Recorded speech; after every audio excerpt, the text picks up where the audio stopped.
वालेकुम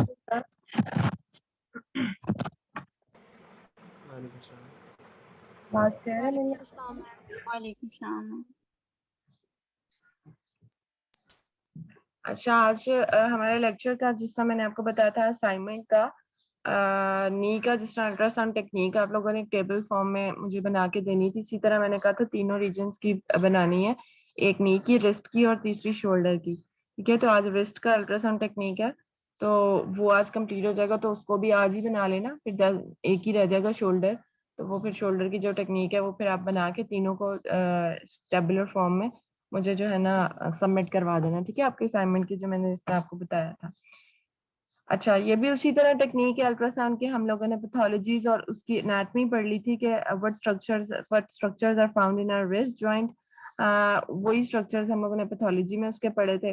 देन अब हम लोग उन स्ट्रक्चर्स को अल्ट्रासोनोग्राफिकली किस तरह हम लोग एवेलुएट करेंगे, किस तरह हम लोग उसको पेशेंट की पोजिशनिंग करेंगे और किस तरह हम लोग ट्रांसड्यूसर रखेंगे। और ट्रांसड्यूसर के दो प्लेन्स होते हैं, एक्सियल और हमारा जो लॉन्गिट्यूडिनल प्लेन है, सैजिटल प्लेन है। तो हम लोग कौन से जो स्ट्रक्चर्स हैं हमें रिक्वायर्ड होते हैं कि हम लोग उसको लॉन्गिट्यूडिनली करें, और कौन से ऐसे स्ट्रक्चर्स होते हैं जिनको हम एक्सिलरी करें।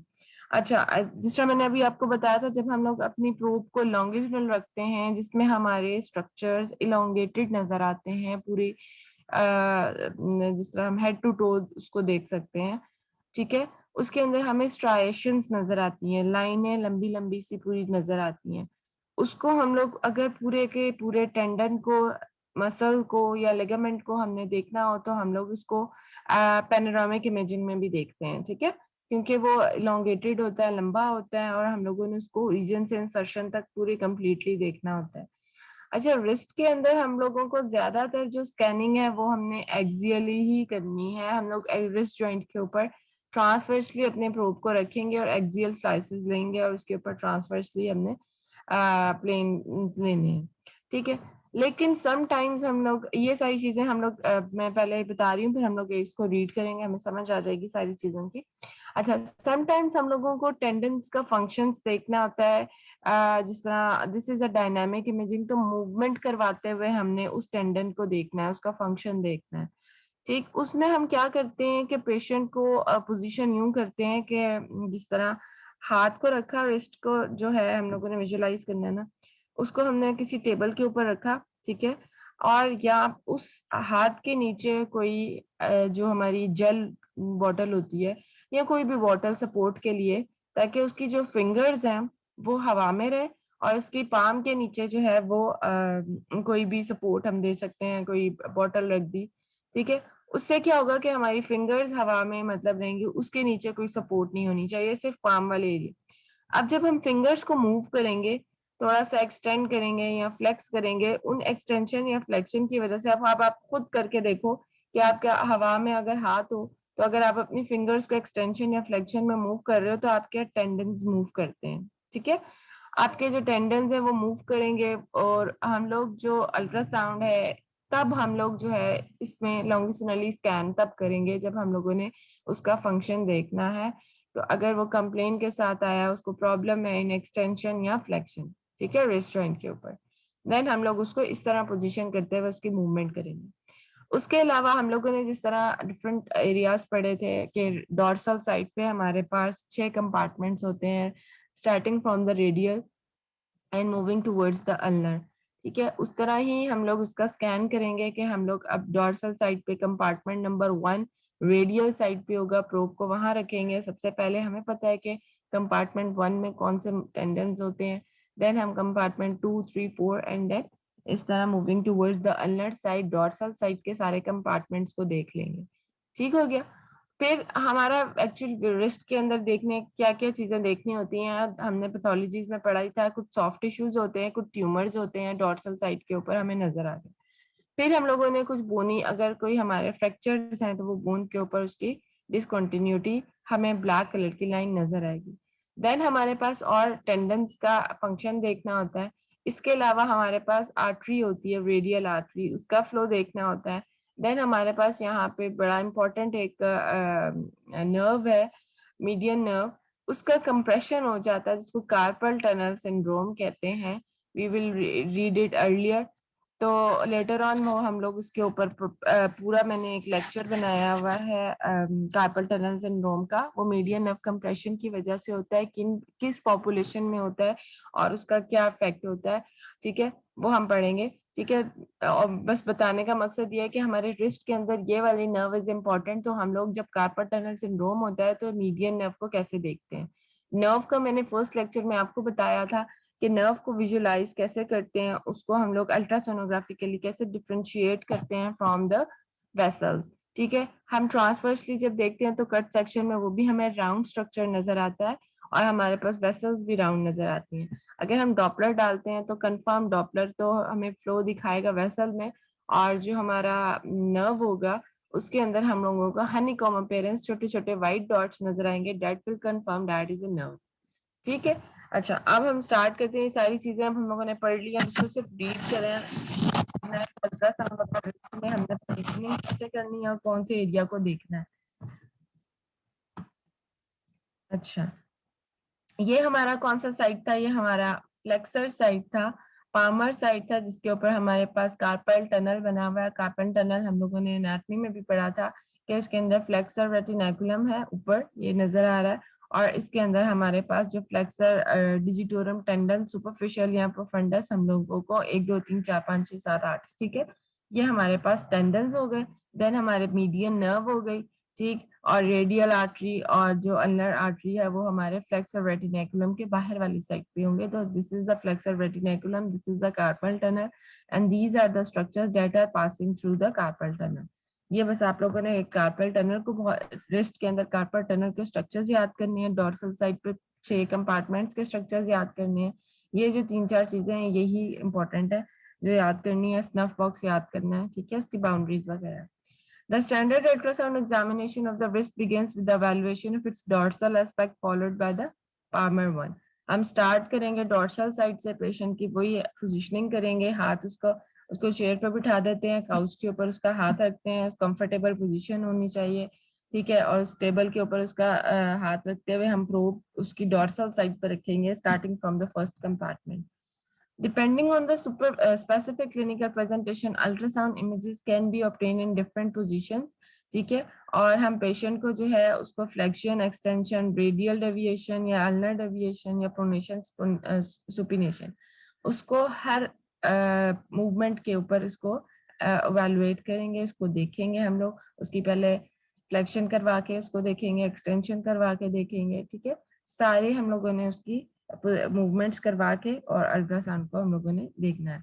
This is the dorsal side, ये 6 कंपार्टमेंट्स है, 2 on the ulnar side and 4 on the radial side, ठीक है।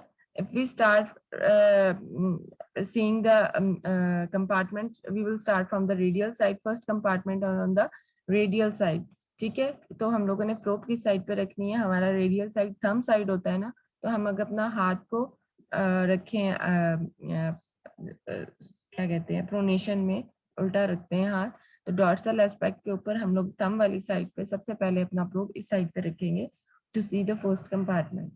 Place the transducers on the transverse plane over the dorsal aspect of the wrist to follow proper identification of the extensor tendons. We all know there are extensor tendons on the dorsal side and flexors on the palmar side, ठीक है। One should first recognize a given tendon and then follow it on the short axis plane down to the distal insertion. ये है axial plane, हम लोगों ने जिस तरह मैंने बताया था कि रिस्ट के ऊपर हम लोग ज्यादातर axial plane, short axis plane ही लेते हैं, ठीक है। उसको थोड़ा सा हम लोगों ने मूव करना है प्रोब को फ्रॉम हेड टू टो, मतलब इस तरह उसको थोड़ा सा स्वाइप करना है प्रोब को, उसी तरह स्किन के साथ अटैच करते हुए थोड़ा ऊपर से थोड़ा नीचे की तरफ को उसका डिस्टल इंसर्शन की तरफ को लेकर आएंगे। Long axis images of the extensor tendons are less useful, ठीक है। They may help to evaluate the integrity of the tendon and assess their dynamic motion in the detail. जो मैं अभी आपको पहले बता चुकी हुई हूँ कि अगर हम लोगों ने डायनेमिक इमेजिंग करनी है, मूवमेंट में पेशेंट को प्रॉब्लम है, वो उसको एक्सटेंसर मतलब एक्सटेंड करने में प्रॉब्लम है, उसके एक्सटेंसर टेंडन्स इन्वॉल्व हो रहे हैं, उसको फ्लेक्शन में प्रॉब्लम है, ठीक है, तो हम क्या करेंगे कि उसकी वही पोजीशनिंग करते हुए जो मैंने भी आपको बताई है, उसके बाद उसको मूव करवाएंगे वही स्पेसिफिक जो उसको complain, extension, flexion, and then हम लोग अल्ट्रासाउंड की प्रोब रखेंगे। तो हमें प्रोब के ऊपर हमें स्कैन करते हुए हमें लाइव मूवमेंट, उसकी जो टेंडेंस है वो उसके मूव करते हुए प्रॉपर फील हो रही होंगी। ठीक है, वो आगे की तरफ को जा रहे हैं, पीछे की तरफ को जा रहे हैं एक्सटेंशन और फ्लेक्शन में। तो अगर हमने डायनामिक इमेजिंग करनी है तो हम पेशेंट की मूवमेंट करवाते हैं। फॉर दैट केस हम लॉन्ग एक्सिस व्यू देखते हैं ताकि हमें पूरा का पूरा जो टेंडन है, स्ट्राइएशन, उसकी फील हो, नजर आए। Dynamic scanning of the extensor tendons can be performed by placing the hand on a gel tube, या कोई भी हम लोग ऐसे सपोर्ट उसकी पाम के नीचे रखेंगे, with the fingers hanging outside its edge to allow easy finger movements। ये मैं आपको पहले बता चुकी हूँ कि किस तरह हम उसकी पोजिशनिंग करेंगे for the dynamic imaging of the extensor tendons. ठीक हो गया। ये डॉर्सल रिस्ट के कंपार्टमेंट्स है, 1, 2, 3 and 4 on the radial side, ठीक है, and 5 and 6 on the ulnar side। we all know radial side पे हमारे पास एक ट्यूबरोसिटी भी है जिसको हम लिस्टर ट्यूबरकल कहते हैं, ट्यूबरकल ऑफ लिस्टर कहते हैं। वो क्या है, एक बोनी प्रोजेक्शन सी है। ठीक है, वो हमारा क्या करता है, डिफरेंशिएट कर रहा है कंपार्टमेंट नंबर 2 को 3 के। ठीक है, 2 और 3 के दरमियान में ये हमें लिस्टर ऑफ ट्यूबरकल जो मिलेगा, ये बोनी प्रोजेक्शन है। ठीक है, keeping the patient wrist halfway between the pronation and supination, place the probe over the lateral। अब स्टार्ट हो रहे हैं, ये यहाँ से आपका असाइनमेंट स्टार्ट हो रहा है। ठीक है, सबसे पहले हम लोगों ने आपने लिखा रिस्ट का बनाना है टेबल। ठीक है, आपने देखा कि फर्स्ट कंपार्टमेंट रिस्ट का जो है ना, उसमें कंपार्टमेंट 1 लिख दिया। ठीक है, उसके बाद आगे प्रोब प्लेसमेंट कहाँ पे रखनी है, half way between pronation and supination. ठीक है, ऑन द रेडियल साइड। बस place the probe over the lateral aspect of the radial styloid to examine the first compartment of the extensor tendon। and we all know first compartment में हमारे पास दो tendons कौन से हैं, abductor pollicis longus and extensor pollicis brevis। ठीक है, मैं आपको आगे पिक्चर में भी साथ साथ दिखाती जाऊंगी। then check the retinaculum and note the possible occurrence of the vertical septum and that splits the compartment in 2 distant spaces। हमें प्रॉपर रेटिनाकुलम जो उसके अंदर नजर आ रहा होगा, जो दो टेंडन्स को सेपरेट कर रहा है, सेप्टम होता है। ठीक है, वो हमें क्लियर एक व्हाइट कलर की लाइन यहाँ पर हमें उसके अंदर वो स्पेस नजर आ सकती है, that splits the 2 tendons from first and second. Follow the abductor pollicis longer distally over the scaphoid to assess possibly accessory tendon। This is the first compartment position। Patient का हमने हैंड को थोड़ा सा ना pronation है ना supination है, थोड़ा सा हम लोगों ने इसको ओब्लिकली टिल्टेड फॉर्म में रखा हुआ है। रेडियल साइड हमारी थंब साइड है। हम लोगों ने फर्स्ट कंपार्टमेंट से स्टार्ट करना है, देख रहे हो पेशेंट पोजिशनिंग। देन हम लोगों की प्रोब प्लेसमेंट, ट्रांसवर्सली हमने इसको प्रोब को रखा है। ठीक है, किधर रखा है हम लोगों ने, स्टाइलॉइड प्रोसेस। फिर उसके बाद हमारा रेडियल साइड पे कौन सी पहली बोन होती है, रिस्ट की, स्केफॉइड। ठीक है, तो अगर हम लोग अल्ट्रासाउंड के ऊपर देखें तो this is the retinaculum that can differentiate, white black colour की लाइन है जो स्पेस हमें नजर आ रही है, एब्डक्टर पॉलिसिस लॉन्गस और एक्सटेंसर पॉलिसिस ब्रेविस। ये फर्स्ट कंपार्टमेंट के 2 टेंडन्स। ठीक है, और ये हमें व्हाइट कलर की क्या नजर आ रही है, bone, that is known as radial styloid. Look at the radial artery. अब रेडियल साइड पे है तो इस साइड पे हमारे पास रेडियल आर्टरी भी होती है। Look at the radial artery and the sensory branch of the radial nerve. The first encroaching deep, the second superficial to the first compartment। अब हम लोग सेकंड की तरफ जा रहे हैं तो between first and second we will found a radial artery along with the radial nerve। Scanning from the proximal to the distal, note that the radial nerve and its branches snapping from ventral to the dorsal over these tendons। ठीक है, हमें branches इतनी clear नजर नहीं आती जितना हमें उसको अब देखो इसके अंदर हमने 2 पोजीशनिंग की हुई है, ए एंड बी। प्रोब को यहाँ रखा, थोड़ा सा स्वाइप करके बी पे आ गए। ठीक है, अब ए के ऊपर हमें ये देख लो कि ये हमारा रेडियल बोन, रेडियस। ठीक है, ऊपर हमें दोनों फर्स्ट जो है क्या नजर आ रहे हैं, कंपार्टमेंट के टेंडन्स। ठीक है, एब्डक्टर पॉलिसिस लॉन्गस, और ये हमारे पास आ गया दूसरा एक्सटेंसर पॉलिसिस ब्रेविस। और हमारे पास अगर आप देखो तो ये हमें एक राउंड स्टार स्ट्रक्चर नजर आ रहा है, दिस इज नॉट आर्टरी। ये हमें क्या कैसे बता रहा है, इसके अंदर व्हाइट कलर के छोटे डॉट्स भी हैं, ठीक है, और ये कंप्रेसिबल है। हम ऊपर प्रोब का थोड़ा सा इसके ऊपर प्रेशर देंगे तो वो जैसे एलोंगेटेड सी हो जाएगी, ओवल हो जाएगी, बिल्कुल राउंड होती है समटाइम्स, ठीक है। ये नजर आ रही है, this is nerve, radial nerve, ठीक है। और जो वेसल होती है वो बिल्कुल एनेक्विक होती है, ये देखो ये आर्टरी पड़ी हुई है, रेडियल आर्टरी बिल्कुल एनेक्विक है, ये वेन पड़ी हुई है, ठीक है, रेडियल साइड पे। क्लियर हो गया, this is the first compartment. Compartment 2, अब इसी तरह हम लोग कंपार्टमेंट 2, 3, 4 एंड 5 सिर्फ हम लोगों ने रिपीट करो, आगे चलते हैं कि कंपार्टमेंट 2 के अंदर हमारे टेंडेंस के नाम याद करो, पेशेंट की पोजीशनिंग एंड प्रो प्लेसमेंट, बस, ठीक है। अब इसके अंदर सेकंड कंपार्टमेंट में क्या करना है, with the palm facing the examination table, अब हम पेशेंट का हाथ बिल्कुल सीधा कर लेंगे, जिस तरह फर्स्ट कंपार्टमेंट के लिए थोड़ा सा हमने उसको लेटरल रखा हुआ था, ठीक है। शिफ्ट द प्रोब मीडियली, अब हम लोगों ने अल्नर साइड पे जाना है, थोड़ा सा मीडियली इसको शिफ्ट करेंगे on the transverse plane to depict the second compartment. और सेकंड कंपार्टमेंट के हमारे पास हमें पता है कौन से टेंडेंस है, carpi extensor carpi radialis longus and extensor carpi radialis. ये सारे रट्टा वाले आपको कंपार्टमेंट के मसल्स हैं, 6 के 6, आपको 2-2 सब में, ये जरूर याद करना है सब में, ठीक है। ये इसकी प्रोब प्लेसमेंट, और थोड़ा सा अब हम लोगों ने मूव कर लिया अपनी प्रोब को दूसरी साइड पे, और इस की जो पेशेंट की पोजीशनिंग है वो बिल्कुल हम लोगों ने इसको सीधा कर लिया, अपने हाथ को बिल्कुल टेबल के ऊपर रख लिया हुआ, जिस तरह लिटरली अब हमने नजर आ रहा था। So these are the structures, ये हमारे टेंडेंस हैं जो नजर आ रहे हैं आपको, और उसके अंदर बोन नजर आ रही है। अब हम लोगों ने ये जिस तरह रेडियल से अल्नर की तरफ को यूं प्रोब को इस तरह इसको मूव करना है, ठीक है, इस तरफ को लेकर जाना। कंपार्टमेंट 3, अब कंपार्टमेंट 2 और 3 जिस तरह मैंने आपको बताया था कि वो डिवाइड कर रहा है कंपार्टमेंट 2 और 3, क्या हमारे पास लिस्टर ट्यूबरकल, जो कि हमें नजर आता है रेडियल साइड पे नजर आता है डॉर्सल स्पेक्ट के ऊपर। Find the Lister tubercle over the dorsal radius as the bone landmark to separate the second from the third compartment. अब हम लोग सेकंड तक हुआ है, सेकंड से थर्ड में जाना है, तो हमें अब क्या मिलेगा, हमें एक ट्यूबरोसिटी मिलेगी bony, that is known as tubercle of Lister, ठीक है। एंड थर्ड कंपार्टमेंट में हमारे पास ये extensor pollicis longus tendons must be followed on the short axis, ठीक है। Care should be taken to demonstrate this tendon as it crosses the extensor carpi radialis brevis and extensor carpi radialis longus tendon, ठीक है। ये इसकी थोड़ा सा और हम लोगों ने उस तरफ को मूव कर लिया है। ये सेंटर में हमें क्या नजर आ रहा है, LD, ठीक है। लिस्टर ऑफ ट्यूबरकल या ट्यूबरकल ऑफ लिस्टर जो है वो हमें इस तरह का इसके अंदर नजर आएगा। दो जो सेकंड कंपार्टमेंट है उसको थर्ड कंपार्टमेंट से ये इसके अंदर जो है ना वो कर रहा है, ठीक है, डिफरेंशिएट कर रहा है। These are the tendons. Fourth compartment में थोड़ा सा और हम लोग उसको अल्नर साइड पे ले जाएंगे। फोर्थ कंपार्टमेंट के कोई जो है ना हमारे पास टेंडेंस है उनके नाम याद कर लो, ठीक है। थोड़ा सा हमने प्रोब को और मूव कर लिया, दिस इज द पिक्चर, ठीक है।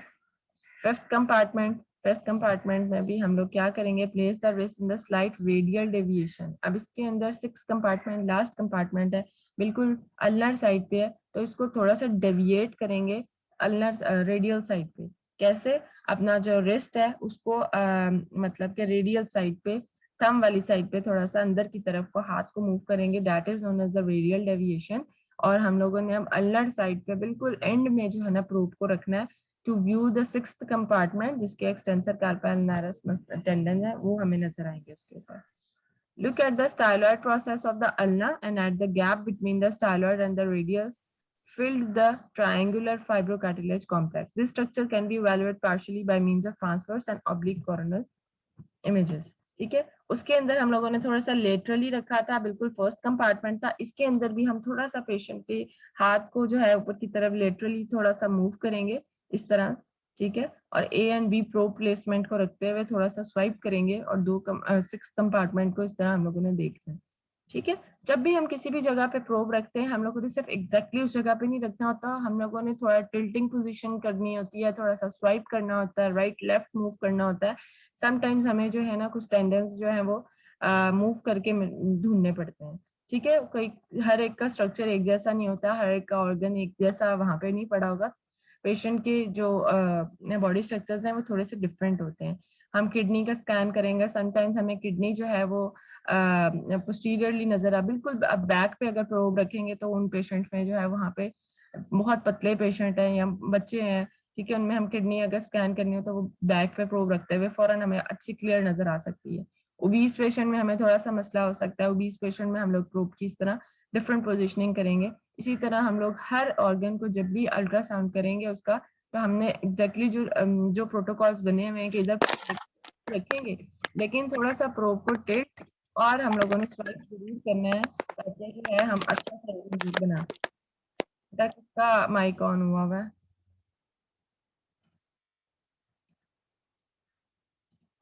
ठीक है, 6 कंपार्टमेंट्स हम लोगों ने देख लिए हैं। हम लोगों ने प्रोब को रेडियल साइड से अल्नर साइड की तरफ को मूव करना है। Then moving towards the ligaments. अब हमें पता है कि कौन कौन से लिगामेंट्स थे। एक हमारा जो रेडियल साइड पे था स्केफॉइड ल्यूनेट लिगामेंट, जो हमारा किस साइड पे था? रेडियल साइड पे, sweeping the probe distally from the level of Lister tubercle on the transverse plane, image the dorsal position of the scaphoid lunate ligament and ulnar deviation इसके अंदर करनी है। कैसे? अब अगर रेडियल साइड पे रखना है तो अल्नर डेविएशन, और अल्नर साइड को व्यू करना है तो हम लोग रेडियल डेविएशन करेंगे। थोड़ा सा ऑपोजिट उस हाथ को मूव करेंगे ताकि वो स्पेस हमारे पास थोड़ी सी खुल जाए और उस जगह पे हम प्रोब रखते हुए उस एरिया को देख सकते हैं। अल्नर साइड पे जो है वो वाले लिगामेंट्स देख लेने हैं, अल्नर कोलैटरल लिगामेंट और जो रेडियल कोलैटरल लिगामेंट है, जो कि अटैच कर रहे होते हैं स्केफॉइड और ल्यूनेट बोन के ऊपर। जो हमारी रेडियल कोलैटरल लिगामेंट है वो हम लोग किस तरह अल्नर डेविएशन के ऊपर रखेंगे पोजीशनिंग उसकी, और प्रोब को उस साइड पे रखते हुए हम लोग ये वाला लिगामेंट देख लेंगे। देख रहे हैं, थोड़ा सा इसको डेविएट किया हाथ को, ठीक है। ये स्केफॉइड, ये ल्यूनेट, ये ऊपर हमें व्हाइट कलर का क्या नजर आ रहा है? दिस इज द लिगामेंट, ठीक है। इसकी एगोजेनिसिटी कंपैरेटिव टू दीज टेंडेंस थोड़ी सी डिफरेंट। अब distal radioulnar joint, examine the dorsal radioulnar joint by placing the probe on the transverse plane at a more proximal level than the joint line where the capsule has a greater compliance to distension। ये बस अब हम लोग उसको ना थोड़ा सा move करते हुए सारे स्ट्रक्चर्स को विजुअलाइज कर लेंगे। अच्छा, इफ वी हैव इफ्यूजन या synovial thickening in the wrist joint, उसका क्या अल्ट्रासोनोग्राफिक साइंस हम लोगों ने पढ़े थे? किसी को याद है? मैम कंप्रेसिबल डिस्प्लेसेबल हो जाता है और डॉपलर से हम उसकी इन्फ्लेमेशन देख। बिल्कुल सही, 3 हमने पॉइंट पढ़े थे to differentiate effusion from the synovial thickening. Effusion जो थी वो कंप्रेसिबल थी और जो है वो उसके अंदर हम लोग को डॉपलर सिग्नल्स मिल सकते थे। इसी तरह जो साइनोवियल लाइनिंग है उसके अंदर डॉपलर साइनोवियल लाइनिंग के अंदर हमें सिग्नल्स मिलेंगे डॉपलर, और दैट इज नॉट कंप्रेसिबल। तो इसके ऑपोजिट इफ्यूजन है वो फ्लूइड है, तो इनको हम लोग डिफरेंट। इसी तरह जब हम लोग कार्पल टनल या कार्पल बोन्स को, कार्पल जॉइंट जो है हमारा रिस्ट जॉइंट है, उसको देखना है तो उसके अंदर हमें पता है कि जो बोन्स है वो हमें हाइपर एक्विक व्हाइट कलर की छोटी छोटी सी 8 नजर आएंगी, ठीक है। स्केफॉइड से लास्ट जो हम लोग भी 2 रोज बनाते हैं हम लोग, एक प्रॉक्सिमल और एक डिस्टल रो, वो 4 ऊपर और 4 नीचे जो हमें हाइपर एक्विक जो है ना बोन्स नजर आएंगी, ठीक है। ये अभी हम लोग टेंडेंस पढ़ रहे थे ना, हम लोगों ने थोड़ा सा जो बोन्स है ना उनसे थोड़ा सा ऊपर प्रोब रखा था, तो अभी आपको टेंडेंस नजर आ रहे थे, रेडियल स्टाइलर प्रोसेस नजर आ रहा था, रेडियल साइड नजर। अभी हम लोग कार्पल बोन्स के ऊपर नहीं आए थे, ठीक है। अगर हम लोग उसी प्रोब को थोड़ा सा नीचे की तरफ को लेके आएंगे तो हमें वहां पे कार्पल बोन्स नजर आएंगी, ठीक है।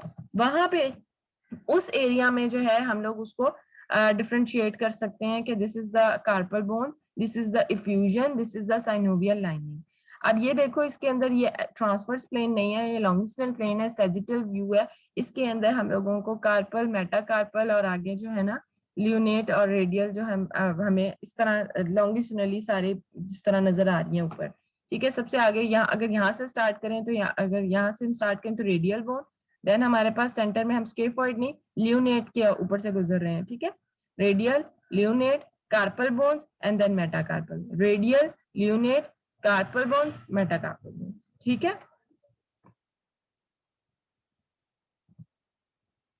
अब आज जो वेंट्रल साइड पे हमारी पामर साइड पे we know that there is a carpal tunnel जहाँ पे फ्लेक्सर्स हैं। ये दोबारा से वही इमेज बार बार आ जाती है, इसको अच्छे से याद कर लो। फ्लेक्सर टेंडन कार्पल टनल से गुजर रहे हैं along with the median nerve. इसको कैसे हम लोग पेशेंट की पोजिशनिंग करेंगे, पाम अप कर लेंगे इसकी पेशेंट की, और उसी तरह हम लोग जो है moving the volar aspect of the wrist the patient keeps the dorsal wrist facing the examination table. अब उसको किस तरह हम लोगों ने पाम जो है अप कर लेनी है और उसकी पोजिशनिंग करके उसी तरह हम लोगों ने सारी बोन्स को देखना है। सबसे पहले कार्पल साइड पे, स्केफॉइड टुबरकल रेडियल साइड पे, पीसीफॉर्म अल्नर साइड पे है। तो दोनों रोज प्रॉक्सिमल और डिस्टल पूरी रोज जो स्केफॉइड से पीसीफॉर्म और ट्राइक्यूट्रल से हमारी लास्ट जो हेमेड बोन है वहां तक हम इसको देखेंगे। ठीक है, once detected the probe orientation should be adjusted accordingly. Scaphoid the other over the pisiform, एक साइड पे स्केफॉइड दूसरी साइड पे पिसिफॉर्म, एक लाइन पूरी हो गई। Tilting the probe back and forth में had to optimize depiction of the soft tissue content within the tunnel, जो कि मैं बताया कि जब भी हमने प्रोब रखनी है तो उसके अंदर tilting motion and swiping motion. ठीक है, ये दो हम लोगों ने प्रोब की पोजिशनिंग करनी होती है, मूवमेंट करनी होती है to visualize any organ. Check the flexor retinaculum and each of the 9 long flexor tendon contained within the carpal tunnel. ये हमारे पास 4 flexors. Dynamic scanning during passive flexion and extension, उसी तरह फिंगर्स को हम लोग पोजीशन करेंगे पाम के नीचे जो है कोई सपोर्ट रखते हुए, फिर हम लोग फ्लेक्सर्स जितने हैं ना उसको मतलब फिंगर की मूवमेंट कराते हुए फ्लेक्सर टेंडन्स को हम लोग उसी तरह रिस्ट के ऊपर उसकी मूवमेंट डायनामिक इमेजिंग को देखेंगे जैसे हमने डॉर्सल साइड पे उसकी पोजीशनिंग की थी। Check the content of the carpal tunnel to recognize possible abnormal finding including anomalous muscles and flexor tenosynovitis, जो कि हमने पैथोलॉजी में पढ़े थे कि क्या क्या पैथोलॉजीज हो सकती हैं।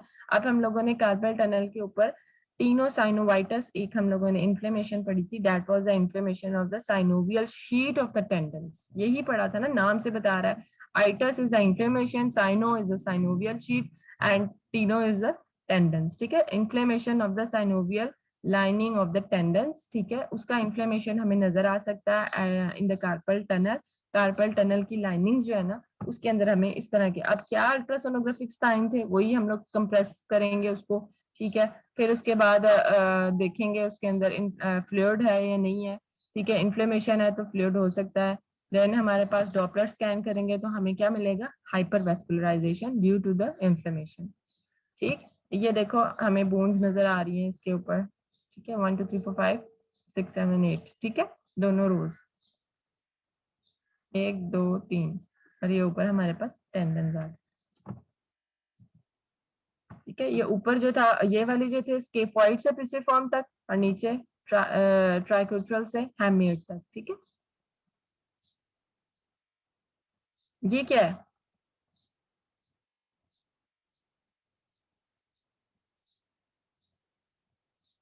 व्हाट इज दिस, कोई बताएगा? Ma'am retinaculum. This is not right. अगर इसको डायग्राम में देखो तो आपको ये स्ट्रक्चर है। मैम कार्पल टनल से ये छोटा सा राउंड स्ट्रक्चर, इतना क्लियर मैं आपको इतना बता चुकी हूँ कि इसमें व्हाइट डॉट्स नजर आ रहे हैं आपको। नर्व मैम है। नर्व होगी। यस मैम, ये नर्व है। ये नर्व है। ठीक है, मैं बार बार आपको बता चुकी हूँ, व्हाइट डॉट्स। ठीक है, ये देखो ऐसे ओवल सी हमें नजर आ रही है, दिस इज।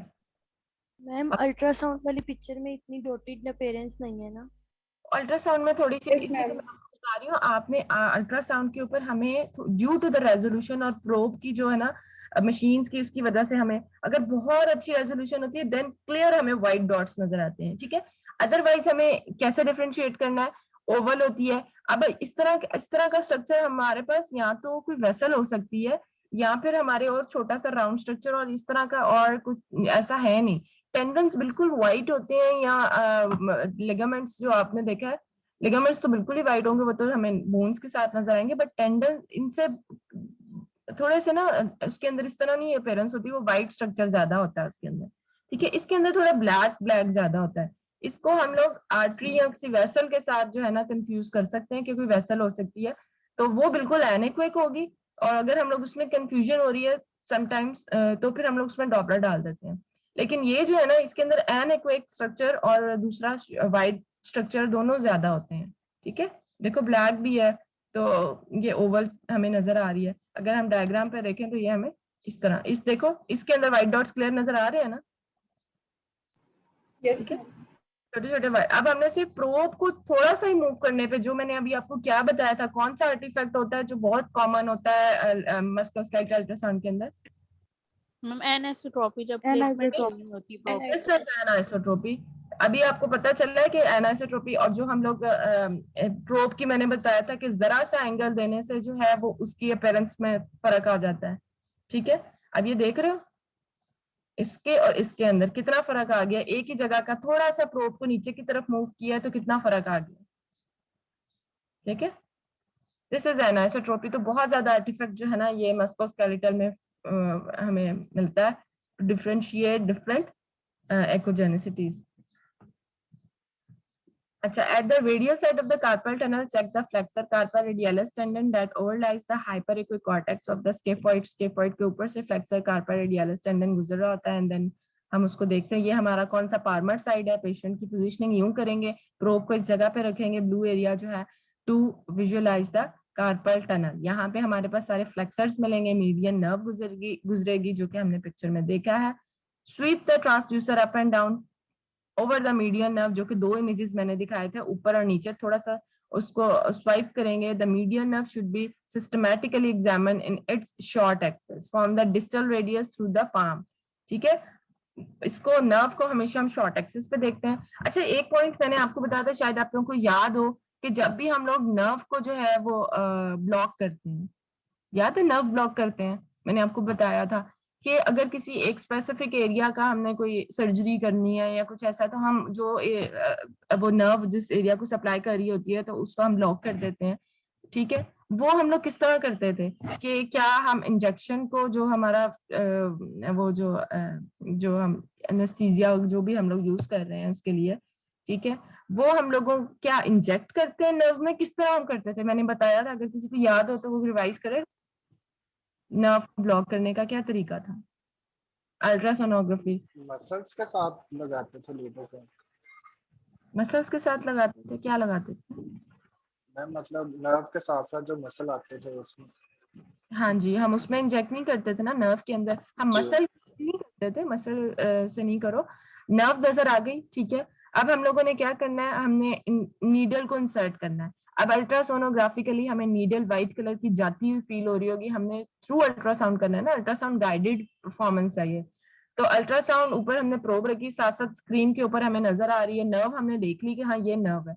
अब हम लोगों ने उसको जो है एक हाथ से जो है प्रोब पकड़ी हुई है, दूसरे हाथ से हम नीडल को जो है वो इंसर्ट कर रहे हैं, हमें फील हो रहा है जा रही है जा रही है। अब हमने नर्व से थोड़ा सा ऊपर, कुछ ऊपर, बिल्कुल नर्व की वॉल के साथ, नर्व को के साथ अगर नीडल अटैच होगी ना, इतनी पेनफुल होती है, इतनी पेनफुल होती है ना ये चीज, और हम नर्व को डैमेज कर सकते हैं, ठीक है। तो नर्व से थोड़ा सा ऊपर हमने नीडल को रखते हुए वहां पे हमने उसको जो फ्लूइड है वो जो है हमने वहां पे डालना है, और हमने उसकी जो सराउंडिंग है ना नर्व की, वहां पे फ्लूइड चला जाएगा तो वो उसको ब्लॉक कर देगा फॉर सम टाइम्स। डिफरेंट हमारे पास जो भी मेडिसिन होगी वो हम यूज करेंगे, ठीक है। फिर उतने टाइम के लिए वो नर्व ब्लॉक हो गई, उसकी सेंसेशंस खत्म हो गई, ठीक है। तो फिर हम लोग उस जो वो वाली नर्व जिस एरिया को सप्लाई कर रही थी, तो वो एरिया को फिर हम लोग उसकी सर्जरी, ये नर्व ब्लॉक बहुत ज्यादा आजकल एनेस्थीसिया डिपार्टमेंट में अल्ट्रासाउंड गाइडेड हो रही है, ठीक है। जनरल हॉस्पिटल वाले जो है ना, उन्होंने तो एनेस्थीसिया डिपार्टमेंट ने बड़ी मशीन ली है, छोटी भी नहीं, बड़ी मशीन अल्ट्रासाउंड की ली है जो करोड़ वाली है,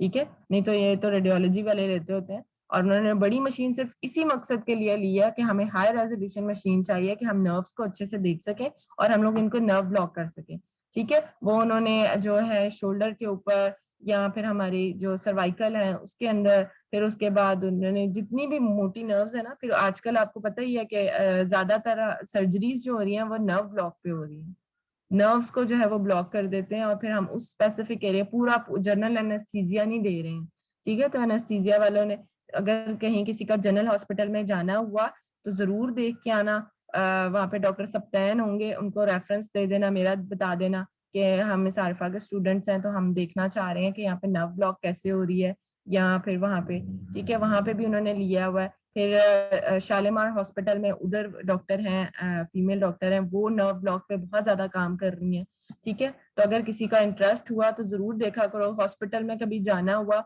तो रेडियोलॉजी डिपार्टमेंट का चक्कर जरूर लगाया करो, ठीक है।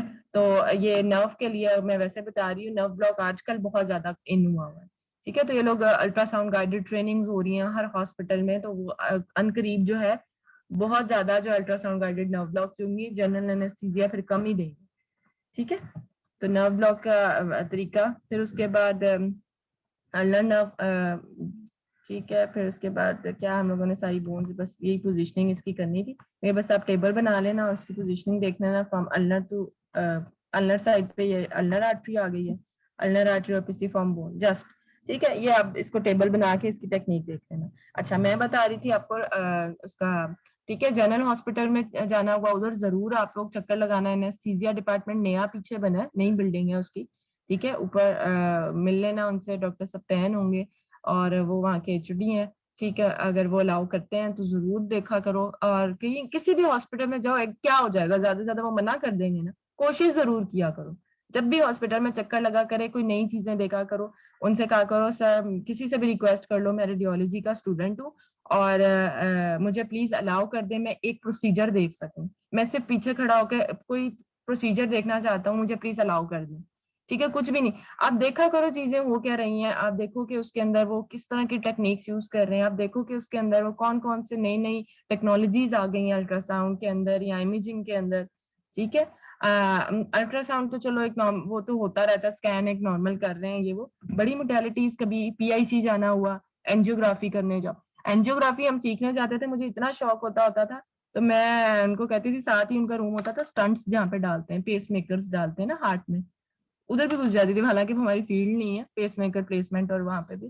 तो वो उनसे रिक्वेस्ट करती थी कि मैंने एक देखना है कि पेस मेकर जो है वो कैसे डालते हैं पेशेंट के, और हार्ट के जिस तरह प्रॉपर एक हार्ट सर्जरी नहीं होती, और मतलब किस तरह वो देखनी है मैंने हार्ट पेस मेकर को, तो वो मुझे अलाउ कर देते होते थे। बस आपने अपना एक एटीट्यूड जब भी डिपार्टमेंट्स में जाना है, सीरियस एटीट्यूड रखना है, एक पढ़ने वाले बच्चों की तरह रखना है, नॉन सीरियस नहीं रखोगे कभी भी आपको कोई मुंह नहीं लगाएगा, ठीक है। अपना एक रखा करो, एक पर्सनैलिटी ऐसी रखो कि यू आर स्टूडेंट, ठीक है। रफ अपना भी वो ना रखा करो। हमारे ही क्लास के बॉयज होते थे, एक दफा शौकत खानम में चले गए, और वो शौकत खानम का तो आपको पता है लेवल होता है, तो स्टार्टिंग में बिल्कुल फर्स्ट ईयर सेकंड ईयर की बात है, हमारे सर उनको विजिट हमें करवाने गए थे शौकत खानम के सारे डिपार्टमेंट्स, उसके अंदर जितने भी पेट स्कैन लगा था उन दिनों, नया नया पेट सीटी था, फिर डेक्सा स्कैन आया था, ये सारे इमेजिंग की जितनी मोडालिटीज है, नई मशीनें, फिर प्रोटोकॉल। उनकी जो मैनेजर है ना शमा मुराद, वो बड़ी वो है, मतलब थोड़ी सख्त भी है, और वो इन चीजों को देखती होती हैं कि भाई प्रोटोकॉल्स को फॉलो किया जाए, ठीक है। फिर हर चीज उनकी देखो, इतनी ज्यादा जबरदस्त तरीके से वो पेशेंट को डील करते हैं शौकत खानम वाले, इमेजिंग में रेडियोलॉजी। शौकत खानम का जरूर एक चक्कर लगा के आओ सारे, ठीक है। लाहौर आ जाओ, जो आउट ऑफ लाहौर वाले भी हैं वो भी आ जाओ, आप ग्रुप्स बना लो, 5-5 का या 10-10 का, एक साथ भी मत जाओ, क्योंकि शौकत खानम में इतना ज्यादा पेशेंट का वो होता है ना, रश होता है, तो हम लोग देख नहीं सकते। 5 का बना लो बेशक, और हर बच्चा एक एक उसमें चला जाए, एक सिटी में खड़ा हो जाए 1 घंटे या 5-10 मिनट, या एक स्कैन जरूर देखो। फिर उसके बाद आप लोग रोटेट कर लो, एक एमआरआई में चला जाए, एक पेट्स में चला जाए, एक डेक्सा में चला जाए, एक न्यूक्लियर मेडिसिन में चला जाए। प्लीज आप शौकत खानम का एक चक्कर जरूर लगाओ, आप लोगों को पता चले कि रेडियोलॉजी डिपार्टमेंट होता क्या, और आप लोगों को अपनी वैल्यू का पता चलेगा कि वेयर वी स्टैंड, ठीक है। और मैं बताती हूँ, शौकत खानम वाले जितने लोग वहां से हैं वो सब बाहर गए हैं, सब बाहर गए हैं। अगर बाहर का प्लान है, इंटर्नशिप करो, वहां के लिए जॉब के लिए अप्लाई करो, ठीक है। और वहां बाहर चला जाओ, पेशावर में भी शौकत खानम है, वहां उस तरफ वाले लोग उधर अप्लाई करें। इस्लामाबाद अगर कोई है तो उधर शिफा में अप्लाई करके देखो, शिफा इज अ गुड हॉस्पिटल, ठीक है। जी बेटा, कोई बोलना चाह रहा था। हाँ, मैं गया था शौकत खानम मैम, लेकिन वो दरवाजे से भी अंदर जाने नहीं दे रही थी इस पर्पस के लिए, मतलब वो कह रहे थे पहले आपको ना किसी का।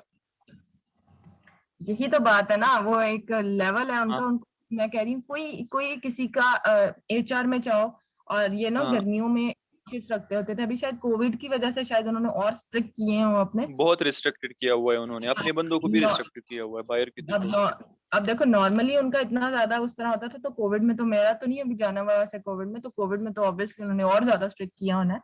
थोड़ा टाइम देखो, आप लोगों का नेक्स्ट ईयर तक, अभी तो ये है ना ड्यूरिंग एज, मैं जब भी आपका जैसे लगा, किसी का रेफरेंस लग सकता है, किसी का कोई जान पहचान वाला कोई डॉक्टर है वहां पे, ठीक है, कोई रेफरेंस है, कोई एचआर में वहां पे जाके एप्लीकेशन दो कि हम इंटर्नशिप करना चाह रहे हैं, कभी तो वो एक्सेप्ट करेंगे, या कुछ किसी से कुछ बात करो।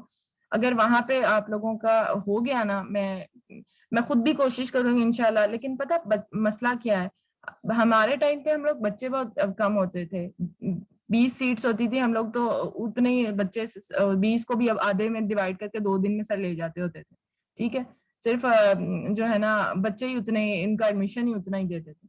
अब इतने बच्चे, आपको पता है 100+, किस तरह लेके जाएं, मैनेज करें, तो वो भी ये चीज जो है ना वो देखनी होती है। तो मेरा अपना दिल है कि मैं आप लोगों को विजिट्स करवाऊं कुछ हॉस्पिटल्स के, और एटलीस्ट देखो तो सही चीजें कि क्या है, किस तरह हो रहा है, स्कैन करना नहीं करना कुछ चीजों, ये क्या बस स्लाइड्स देख लोगे, ये हो गया, वो हो गया, ये हो गया, हवाई चीजें तो नहीं ना समझ आएंगी। बिस्मा सिर्फ कुछ कहना चाह रही हो? मैम इवन SCP-3 अब स्टार्ट हो गई है, इन्हें चाहिए था कि हमें डायग्नोस्टिक डिपार्टमेंट में विजिट करवाते। हम सिर्फ हिस्ट्री लिखते रहते हैं, हिस्ट्री ही करते रहते हैं, ये हालांकि बात ये मैं हमारा काम नहीं है। बेटा मैं आप लोगों की SCP की इसीलिए 4 वालों की जो थी वो इस दफा लड़के मैंने उन्होंने मेरे ऊपर ही डाल दी कि आप ही करवाएं फिर उनको, ठीक है। तो मैम मैं इवन इमेजिंग के टीचर्स को भी नहीं देते हमारा सब्जेक्ट, ये कि हमारे यही टीचर्स बात हमें थी। पढ़ाएं। मैंने आपके सीनियर्स को यही बात की थी कि आप लोग जाओ और कहो कि हमने SCP, तब फिर उन्होंने कहा था कि ओके हम लोग जो है आपको फील्ड से रिलेटेड ही आपका वो बंदा देंगे, तो फिर उन्होंने करवाया था। और एक्चुअली उस दिन ये लोग तो पता है आपको कि वो बंद किया हुआ है, आपकी रोटेशंस भी, SCPs भी आपकी ऐसी हवाई चल रही हैं, ठीक है। SCP तो है ही सारा टेक्निकल, और क्या मैम सिर्फ पेशेंट की लेक्चर्स हिस्ट्रियां पढ़ाए लेते जा रहते रहे हैं, हो, लेक्चर्स याद किए जा रहे हैं, हम लोग, हमें कुछ भी पता नहीं है, सिर्फ फर्स्ट आपकी हिस्ट्रियां ले जा रहे हो, वो बिल्कुल आपकी फील्ड से रिलेटेड नहीं है। जो फर्स्ट सेकंड थर्ड में तब जो पढ़ा रहा है वो MBBS, आपको क्या हिस्ट्री टेकिंग्स बता रहा है, क्या करना है इसका।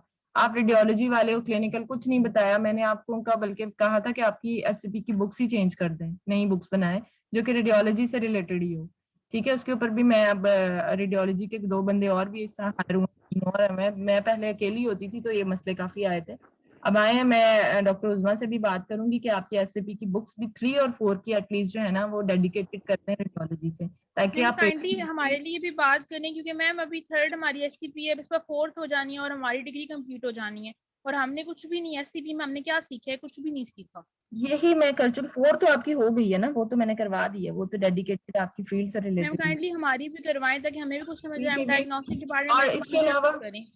एक तो कोविड की वजह से आप लोगों को एक माशाल्लाह हॉस्पिटल मिला था, सुरैया अज़ीम, उधर भी नहीं जा सकते हैं, लेकिन मैंने फिर अपने ऑन पे एक डायग्नोस्टिक सेंटर 4th वालों को करवाया था इधर, डॉक्टर फयाज का जो है क्या कहते हैं, जिना हॉस्पिटल के सामने है, ठीक है, लाइफलाइन में सिर्फ एक विजिट करवाया था, एटलीस्ट वो मोडालिटीज को उनको देखें तो सही, क्योंकि मेरे पास आई थी SCP-4, वो भी सिर्फ रेडियोलॉजी के वो बच्चों को, जो 20 बच्चे थे उनके। लाइफलाइन कौन गया हुआ है, किसने बोला है अभी? मैम मैंने अवैस। हाँ अवैस, आप इधर ही हो, तो उधर तब करवाया था, तो एटलीस्ट उन्होंने देखा तो था ना कुछ। अवैस तो वहीं पे, अवैस अभी भी वहीं पे ही हो? जी मैम। सही है। देखो अब ये भी तो है ना, बच्चा अपने ऑन पे लगा हुआ है और इसने मतलब वहां पे देख रहा है, कर रहा है, सीख रहा है।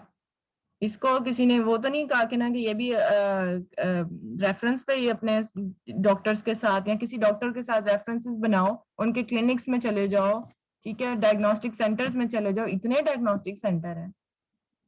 चलो डायग्नोस्टिक सेंटर वाले जरा प्राइवेट हैं, वो थोड़ा प्रोटोकॉल को फॉलो करते हैं, वो नहीं अलाउ करते। हॉस्पिटल्स में चले जाओ, हॉस्पिटल्स में तो वो गवर्नमेंट हॉस्पिटल वाले तो नहीं इतना मना करेंगे, ठीक है। उनके HOD से बात करो कि मैं इस तरह सिर्फ अब वैसे आपको पता ही है शर्जील और ये उस्मान वगैरह किस तरह जिन्ना हॉस्पिटल में फिरते रहे हैं। जी जी मैम। वो किया है कि हालांकि अपने ऑन पे वो उन्होंने उस डिपार्टमेंट में वो क्या बर्न सेंटर में भी रहे हैं, ठीक है। फिर उनकी रिसर्च जो थी वो उन्होंने कोविड पे की है पूरी, और वो कोविड डिपार्टमेंट के अंदर कोविड के पेशेंट्स की हिस्ट्रियां ले लेके उन्होंने अभी रिसर्च की है, एंड माशाल्लाह इतना अच्छा काम किया उन्होंने।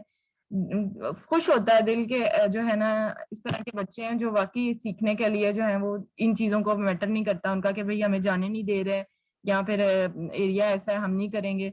जिन्होंने सीखना है वो सीखते हैं, वो करते हैं, ठीक है। उनकी रिसर्च इतनी अच्छी है, वो अपने ऑन पे उन्होंने हॉस्पिटल्स के अंदर इतना टाइम विजिट किया है, वो एंजियोग्राफी में भी देखते रहे हैं, वो बाकी डिपार्टमेंट्स में भी जाते रहे हैं, ठीक। तो अगर अगर ये हमारा यूनिवर्सिटी अलाउ नहीं करता या हॉस्पिटल हमें नहीं कोई इस तरह का प्रोवाइड करता, तो आप जितना जितना हो सकता है एटलीस्ट उतना तो करो ना। लाहौर से बाहर इतने हॉस्पिटल है, हॉस्पिटल्स के अंदर जाके HOD से बात करो, अपनी डिग्री दिखाओ, अपना नॉलेज बताओ, ठीक है। ये नहीं कि आप और अपने आप को एटीट्यूड अच्छा शो करो। रफ बिहेवियर कभी मत रखना, अपनी पर्सनैलिटी से बताओ कि यू आर ए रेडियोलॉजिस्ट। ये वही बताने लगी थी कि शौकत खान गए, हमारे साथ बच्चा था, चप्पल पहना हुआ उसने, अजीब बाल, अजीब अजीब लग ही नहीं रहा कि यार वो स्टूडेंट है। मैम ने उसको अंदर ही नहीं आने दिया हॉस्पिटल के। You are not a student, go. तो सही उसकी वहीं पे बेइज्जती की है कि आप लग ही नहीं रहे हो। एक अच्छी ड्रेसिंग करके एक अच्छा एक पर्सनैलिटी अपनी रखो कि हम कुछ हैं, ठीक है। टेक्नीशियंस नहीं बन के जाना कि टेक्नीशियंस की ऐसी हालतें होती है। अब तो उन्होंने भी अच्छी ड्रेसिंग की होती है अपनी।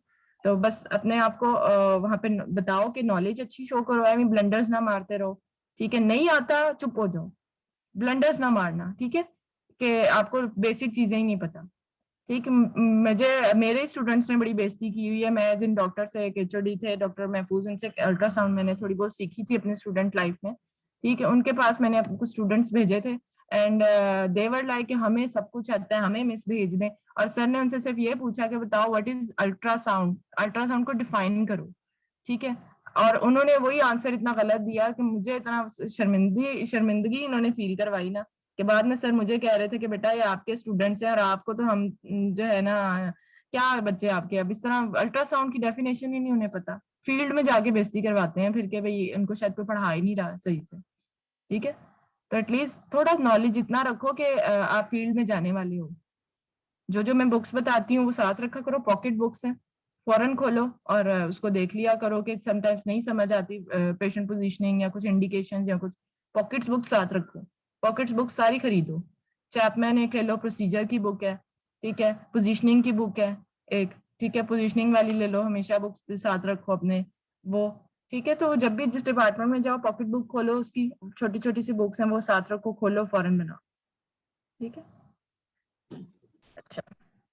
अच्छा दूसरा ये कि आपके क्विज का जो हुआ था प्रॉब्लम जैसे भी है, मैं उसकी वेटेज कम कर रही हूँ, ठीक है। उसका जो हो गया सो हो गया, मसले तो आते हैं लेकिन कुछ अच्छे बच्चे भी हैं जिनमें मैंने अभी देखे हैं जिनके मार्क्स इतने अच्छे भी आए हैं, बहुत अच्छे मार्क्स वाले भी आए हैं, उनके पास भी तो खुला है ना, 18-19 वाले मार्क्स भी हैं, ठीक है। तो उनके पास भी तो खुला है ना, उनके भी तो टाइम उन्होंने मैनेज किया है ना, वो तो अलग नहीं है ना। तो इस तरह बाकी तो अब और तो कुछ नहीं, लेकिन ये कि 10% वेटेज थी जिसको मैं कम करके 5% वेटेज कर दूंगी इसकी क्विज की, ठीक है। वेटेज कम कर दी है मैंने, बाकी फिर हम असाइनमेंट्स या वो देख लेंगे, एक असाइनमेंट और कर दूंगी या कुछ इस तरह ना।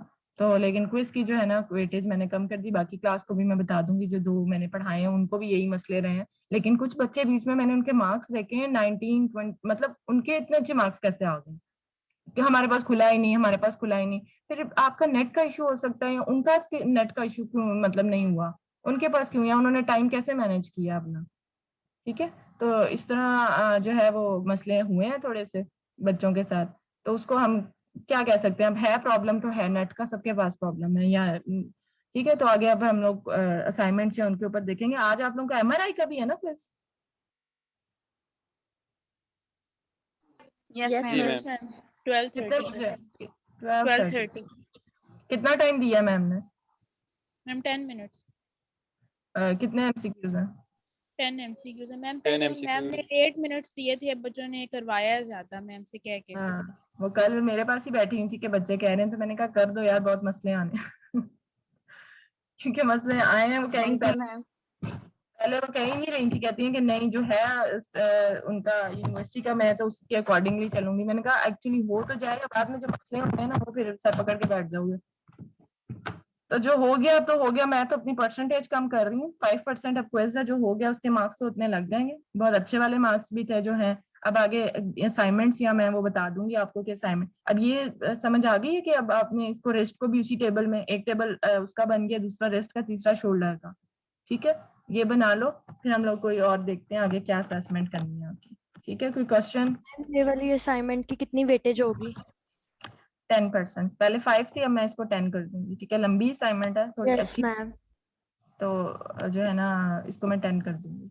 मैम यूनिवर्सिटी का भी बता दें कब क्या ओपन बता? होगी? बेटा मुझे खुद नहीं पता मैम ये ये असाइनमेंट हैंड रिटन बना सकते हैं? मैम हैंड रिटन बना को थोड़ा अजीब सी लगती है, असाइनमेंट नहीं अच्छी बनती। इमेजेस साथ लगाओ, साथ ठीक में है कुछ एक अच्छा बनाओ ना, साथ में इमेजेस बनाओ, ताकि जितना आप उसको प्रेजेंट कर सकते हो ना उतने अच्छे मार्क्स मिलेंगे। वो ऐसा लगता है पेंसिल, पिछली बार किए हैं किसी ने कि हम लोग वर्ड पे नहीं बना सकते हैं ये वो, उनको फिर मैंने मार्क्स भी उसके अकॉर्डिंगली दिए हैं, कम ही देती हूँ। जिसकी ज्यादा अच्छी है उसको अच्छे मार्क्स, फिर ना कहना। और एक जैसी ना बनाना सारे, अच्छी सी एक दूसरे से डिफरेंट डिफरेंट एक दूसरे से मार्क्स देने हैं। तो मैं एक एक खोल के देख रही होती हूँ। और मैंने पहले भी जिस तरह बताया था, ये ना हो कि दोनों ने एक जैसी बनाई तो मिस देखे ना, एक को नीचे से शुरू कर दो एक को ऊपर से शुरू कर दो, पता ही नहीं चलेगा है, पता चल जाता होता है हमें। तो असाइनमेंट 10 मैम और 5% की आपकी ये क्विज हो गया है। आप ठीक है, खुश हो? बल्कि अब भी नहीं खुश होगे, तुम लोग कभी नहीं खुश होते। No ma'am, thank you. आगे फिर मिड, कोई पता नहीं, मिड भी आने वाले हैं आपके, मैं बार बार बता रही हूँ, तो साथ साथ तैयारी रखो। तो उसका भी अभी कोई पता नहीं कि रिटर्न एग्जाम होगा कि सब्जेक्टिव टाइप होगा कि क्या होगा उसका भी। तो वो अभी मैम अनाउंस होती है तो मैम फिर बाकी यूनिवर्सिटी से आ गई हैं मेल्स बच्चों को। ये 7 से स्टार्ट हो रही है, 9 से मैम। 9 से। फिर तैयारी पकड़ो, जो Yes, लाहौर बैग शैग पैक कर लो अपने। पर मैम हमारी यूनिवर्सिटी की कोई एक्टिविटी नजर तो नहीं आ रही। हो जाएगा, अगर उनका है, अगर हो गए हैं बाकी तो ये भी हो जाएंगे। ये तो पहले ही चाह रहे हैं कि जल्दी खुले। मुझे तो नहीं लगता मैम वैसे। काफी यूनिवर्सिटीज तो ओपन है। हो जिस भी तरह गई है मैम, गवर्नमेंट तो हो क्लास गई है। लास्ट क्लास में किसने ग्लोबल पूछा है, तो उन्होंने कहा है कि 7 से स्टार्ट हो रही है, यूनिवर्सिटी से ही पूछा है किसी ने। मे भी हो जाए, देखो अभी आज के एक वीक ये तक हो हमारे जाएगा। 7 से लेकिन फिर भी तैयारी पकड़ो लाहौर आने की, लाहौर से बाहर वालों बहुत हंसियां कर ली, पढ़ लो आके वापस। पोस्टर्स तो मतलब मेरा ख्याल है उसी तरह ही सब ठीक हो जाएगा। प्रोटोकॉल एसओपीज वगैरह तो फॉलो करेंगे ये सब। हॉस्टल लाइफ का ही पहले कहते थे ना, हॉस्टल में थोड़ा मसला है कि यहाँ पे रहने को नहीं दे रहे, अब तो मेरे ख्याल हॉस्टल भी खुल गए हैं।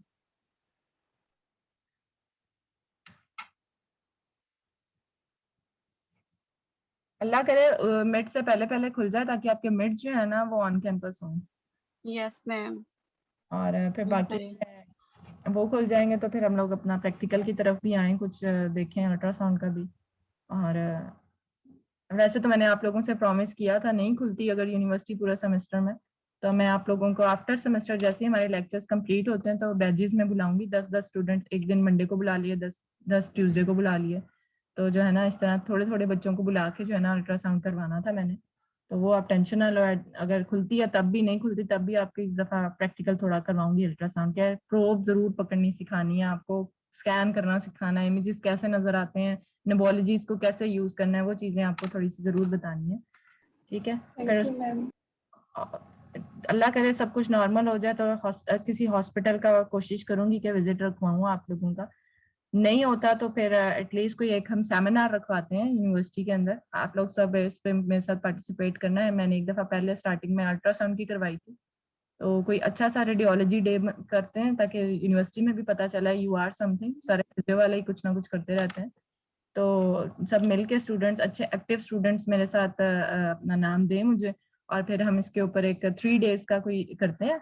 सर्टिफिकेट्स भी रखेंगे उसमें बच्चों के लिए, कुछ हम लोग स्टॉल्स टाइप लगाते हैं यूनिवर्सिटी के। वो क्या, ये कौन सा डिपार्टमेंट है जो ये सब करता है, उनके साथ मिलके ना। तो फिर उसके बाद रेडियोलॉजी का क्या वो अवेयरनेस देते हैं थोड़ी, के रेडिएशन प्रोटेक्शन कितना जरूरी है हमारे आजकल के अंदर। जो बीमारियां हैं ज्यादातर रेडिएशन की वजह से हैं। ये फोन जो है ये भी रेडिएशन है, सिग्नल्स जो है ये भी रेडिएशन है, ये हवा में जितने ज्यादा हमें सिग्नल्स मिल रहे हैं ना, ये सब कुछ रेडिएशन है। तो रेडिएशन के ऊपर थोड़ी सी अवेयरनेस देते हैं। You are the student of radiology, तो उनके वो थोड़े से बनाओ इस तरह के खतरनाक खतरनाक से वो जो क्या सिंबल्स होते हैं, ठीक है, अलर्ट दो के रेडिएशन से दूर रहें, रेडिएशन से प्रोटेक्ट रहें अपने आप को, उसकी अवेयरनेस दो, रेडिएशन के बारे में थोड़ा बताओ। तो इस तरह का कुछ रखते हैं। एक दिन हम सारा प्रैक्टिकल रखेंगे, कुछ आउटसाइड से कुछ डॉक्टर्स बुलवाते हैं, प्रोफेसर्स बुलवाते हैं, तो वो अपना लेक्चर कोई रखते हैं। ठीक है, एक अच्छा सा कोई, लेकिन सब कुछ नॉर्मल होने दो फिर। ठीक है, तो अगले सेमेस्टर में या, लेकिन ये दिमाग में रखो, सोचते रहो, कोई जो इस तरह के पार्टिसिपेट करता है इस तरह के उसमें, वो ग्रुप बना ले और सोचे कि कैसे क्या करना है। ठीक है, लेक्चर्स तो रखेंगे, प्रैक्टिकल काम भी रखेंगे, कुछ स्टॉल्स अवेयरनेस का रखेंगे, इसके अलावा क्या, ठीक है 3 डेज का हम लोग कोई सेमिनार टाइप रखेंगे, ठीक है। और इसके बाद अच्छा एक और चीज मैंने शायद आप लोगों को पहले भी बताई हो, हर साल जो होता है ना रेडियोलॉजी जो हमारा पाकिस्तान का है, RSP जिसको कहते हैं, radiology society of Pakistan, RSP की सोसाइटी है, हर साल जो होता है हमारे पास कॉन्फ्रेंस होती है RSP की, पता होगा शायद काफियों को तो, ठीक है। वो कॉन्फ्रेंस जो होती है ना वो रोटेट करती है हर प्रोविंस में, कभी वो सिंध में चली जाती है, कराची में होती है ज्यादा, ठीक है, अगर उस तरफ चली जाए तो, अगर लाहौर में, पंजाब में हो तो लाहौर में होती है PC होटल में, ठीक है। और अगर उस तरफ चली जाए इस्लामाबाद वाली साइड पे तो वो फिर हमारे पास इस्लामाबाद या पिंडी में कहीं पे किसी होटल में होती है, ठीक है। कोयटा में भी हुई थी लेकिन उधर कोई जा नहीं सका, तो वो हर साल ना हर प्रोविंस में चली जाती है। अब इस साल मेरा ख्याल लाहौर में होनी है, या लाहौर में पिछले साल थी, मैं कंफर्म कर लेती हूँ, ठीक है। कराची जो लाहौर में होती है ना वो सबसे अच्छी होती है, और बाकी भी होते हैं, कराची वाली भी ठीक होती है, लेकिन लाहौर की सबसे अच्छी। इसमें पूरे पाकिस्तान के रेडियोलॉजी डिपार्टमेंट के डॉक्टर्स या जो भी रेडियोलॉजी डिपार्टमेंट से एसोसिएटेड लोग हैं उनकी समझ लो ईद होती है 3 दिन की, ठीक। पूरा का पूरा PC, और लाहौर में PC होटल में होता है, पूरा का पूरा PC होटल जो है ना, हर हॉल जो है वो रेडियोलॉजी वालों ने लिया होता है, RSP कौन, हर हॉल में लेक्चर्स चल रहे हैं, जो रेडियोलॉजी कंपनीज होती है ना, जिस तरह उन्होंने जो डिपार्टमेंट्स वाले हैं वो उन्होंने वो बनाए होते हैं डिफरेंट, बस 5 मिनट, तो वो उन्होंने डिफरेंट वो बनाए होते हैं, स्टॉल्स लगाए होते हैं, और वो इतने मजे की चीजें उन्होंने डिस्प्ले की होती हैं, जिस तरह आप CT स्कैन के अंदर नई टेक्नोलॉजी आ गई है तो उन्होंने अपने बूथ के ऊपर वहां पे वो डिस्प्ले किया होता है, ठीक है। वहां पे जो मशीनें देखो वो जरूर अटेंड करना, वो हर एक के लिए होता है, वो हर बंदा जा सकता है, ठीक है। वो एंड ऑफ मेरे ख्याल नवंबर या सितंबर में होती है, ठीक है। ये डेट्स जो है वो आगे पीछे हो जाती होती हैं, ठीक है। RSP के नाम से आप सर्च करो पाकिस्तान की, you are the student of radiology, तो रेडियोलॉजी सोसाइटी में जरूर अपने आप को एक्टिव रखा करो। रेडियोलॉजी इस तरह डिफरेंट कंट्रीज में अगर आपने जाना है ना, डिफरेंट आप सोच रहे हो कि मैं शिफ्ट हो जाऊं दूसरी कंट्री में कहीं, तो आप उनकी सोसाइटी के थ्रू जाओ, ऑस्ट्रेलियन सोसाइटी ऑफ रेडियोलॉजी को सर्च करो ऑस्ट्रेलिया के लिए, ठीक है। इसी तरह हम लोगों के पास डिफरेंट सोसाइटीज बनी हुई हैं उसकी, डिफरेंट रेडियोलॉजी की, हर कंट्री की, और उस कंट्री के अपने कुछ लाइसेंसेस होते हैं कि अगर आप लोगों ने इधर रेडियोलॉजी में काम करना है या अल्ट्रासाउंड पे काम करना है तो आपको ये लाइसेंस क्लियर करना होगा, उसकी सारी डिटेल होगी। ये चीजें पढ़ा करो, ये स्टूडेंट लाइफ में पढ़ोगे, नॉलेज आएगी, तो आप जैसे ही ग्रेजुएट होगे तो आपको अपना समझ आएगी कि आगे किधर को जाना है, ठीक है। पाकिस्तान में अगर UHS, मैं फिर कह रही हूँ UHS अगर आपको अलाउ कर दे, UHS के अंदर अगर MS स्टार्ट हो जाती है आपके ग्रेजुएट होने तक, तो फॉरन UHS से करो MS, ठीक है। नहीं होता go abroad for higher education, वहां MS जरूर करके आओ, जो जा सकता है प्लीज अपनी हायर एजुकेशन जरूर कंप्लीट करना, साथ साथ जॉब के लिए अप्लाई करो। 2 साल का एक्सपीरियंस पाकिस्तान में लो, और बाहर जाने के लिए 2 साल का एक्सपीरियंस रिक्वायर्ड होता है, ठीक है, कोई भी लाइसेंस के लिए। इधर आपकी ग्रेजुएशन हुई, साथ ही कहीं पे आप जॉब के लिए अप्लाई कर दो, ठीक है। और उधर जो है पेड मिलती है, अनपेड मिलती है, एक्सपीरियंस ले लो, ठीक है। रेडियोलॉजी में काम कर लो, 2 साल का एक्सपीरियंस ले लिया, और उस 2 साल के अंदर आप अपना पेपर वर्क करवाते रहो कि मुझे जो है ना उस 2 साल का एक्सपीरियंस, जैसे ही 2 साल का, क्योंकि 2 साल का एक्सपीरियंस रिक्वायर्ड होता है, बाकी डॉक्यूमेंटेशन करवा लो, साथ में एक्सपीरियंस ले लो, जैसे ही 2 साल हुए उसके बाद अप्लाई फॉर अब्रॉड, वहां पे जॉब के लिए अप्लाई कर दिया, और वहां जॉब के साथ आप कहीं पे भी साथ पढ़ते रहो। ये मेरा है आप लोगों के लिए कि इस तरह जरूर अपनी फील्ड में एक्सेल करना, तो जो है इंशाल्लाह जो है अच्छी जगह पे ही होगा। मैम यहाँ पे तो बस MS जो है UL ही करवा रहे ना, बस UL ही करा रहा है, जिसकी मैंने भी वहीं से किया है, वो भी अल्ट्रासाउंड में, सिर्फ ये कि MS होने में, क्योंकि अगर UHS करवा रहा था, मैं तो खुद UHS से पढ़ी हुई है, UHS का नाम है बेटा, एक ब्रांड है समझ लो, ठीक है। तो वो जो है ना UHS की तो मान ही जाता है सारा कुछ, बस अब कोई करवा नहीं रहा पूरे पाकिस्तान में UL के अलावा, तो इस वजह से हमारी फील्ड में, वरना कोशिश जो बाहर जा सकता है वो तो मैं कहती हूँ फॉरेन पहली प्रायोरिटी का, बाहर निकलो, बाहर जाओ, तुम लोगों की फील्ड इतनी अच्छी है ना, बाहर तुम लोगों को पैसा भी देखो, जरा वैसे ही सर्च करके देखो, एक रेडियो बाहर कैसे जाए, हम लोग कोई जाने नहीं देता बाहर, तुम लोगों को तो घर से बाहर नहीं कोई जाने देता है। मैम नहीं, ये बस आपने हमें बताया, कोई बाहर नहीं जाने देता। मैं बस ऐसे करें, आपने हमें गाइड करें, ये सर्च करें। मैम से झूठ क्यों बोल रहा है? ये तो कोई है मैम झूठा, सबूर को कोई चाय वाले होटल पे नहीं जाने देता। घर से बाहर नहीं जाने देता, इतने भी ना तुम। और लड़की हो के तुम लोग, लड़कों को तो, लड़कियों को तो चलो मैं एक, लड़कियां बड़ी वो होती हैं, देखा लड़कियां कहाँ से कहाँ पहुंच जाती हैं, लेकिन वो ये एक हमारी सोसाइटी में मसला आ जाता है, शादी एंड फिर वहीं पे बैठ जाती हैं जहाँ पे हैं वो, इनके सपने मैम हमें तो मैम शादी सिर्फ लड़कियों की थोड़ी, हमारी भी होती है। चलो शादी करके तुम लोग घर बैठ जाओगे लड़के होके? नहीं मैम, मैम हमारा तो जमींदारी यही करेंगे, है। पैसे कमाएंगे। हाँ तो तुम लोगों ने तो आगे कमाना है, तुम लोगों ने घर देखना है, तुम लोगों ने आगे फ्यूचर अपना बनाना, तो ज्यादा मेरा फोकस बॉयज को होता है, नॉट डाउट गर्ल्स को भी मैं कहती हूँ, लेकिन आपको पता है ये घर किसने चलाने हैं ज्यादा, लड़कों। मैम हमारा भाई जाने का इरादा है यूएई जाने का, लेकिन उसके लिए डीएचए का लाइसेंस चाहिए ना, उसके लिए मैम वो कैसे डीएचए हमने का, हार्ड का, HAAD जो हैड है, डीएचए का क्या लाइसेंस के लिए, अब क्या मुश्किल क्या है, लाइसेंस दो, लो निकलो। मैम हमें उसका कुछ प्रोसेस ही नहीं पता कैसे करना है, उसमें क्या सिलेबस होगा क्या नहीं होगा, तो मैम हम फिर कैसे करेंगे वो पेज सब पे कुछ। जाओ, उसके डीएचए के सारे पेज पे जाओ,